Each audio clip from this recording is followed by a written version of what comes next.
7 सितंबर सुबह सुबह जब पूरा इजराइल गहरी नींद सो रहा था, तभी पैलेस्टाइन की तरफ से रॉकेट्स की फायरिंग शुरू होती है। पूरी दुनिया भर के मुसलमान इसको आज़ादी की लड़ाई बताते हैं और कहते हैं कि इजराइल ने पैलेस्टाइन की ज़मीन पर कब्जा किया हुआ है।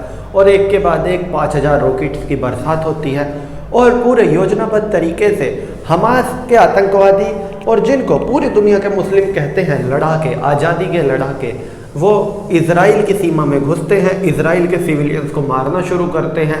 और ये आतंकी हमला मुंबई में जो आतंकी हमला हुआ था उससे भी 10 गुना बड़ा है, या यूँ कह लीजिए 9/11 से भी कहीं ज़्यादा आतंकवादी हमला है ये। और अब तक का सबसे बड़ा आतंकवादी हमला दुनिया देख रही है इजराइल के ऊपर। इसके बाद जब इजराइल ने रिटेलिएट करना शुरू किया तो इतने ज़्यादा तैयार थे हमास के लोग कि उन्होंने इजराइल को करारा जवाब दिया है कि इजराइल अभी तक एक बड़ा अटैक करने की पोजीशन में नहीं आ पाया है।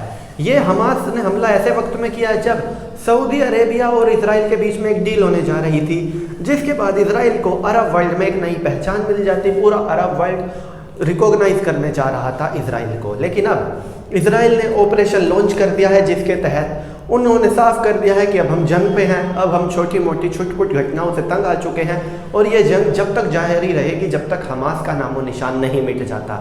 जाहिर सी बात है, अब देखने वाली बात होगी हमास का नामो निशान मिटाने में कितने सिविलियंस की डेथ होती है दोनों तरफ। क्योंकि सुबह सुबह आज इजराइल के सिविलियंस ने जो सहा वो किसी भी देश के सिविलियंस ना सहे, यही दुआ रहेगी हमारी तो। लेकिन अब जब इजराइल हमला करेगा तो पैलेस्टाइन के सिविलियंस भी अछूते नहीं रहेंगे इस हमले से।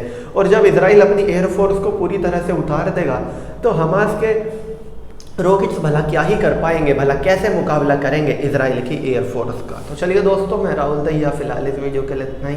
आगे भी इसी तरह की वीडियोज़ के लिए बने रहिए मेरे साथ। धन्यवाद।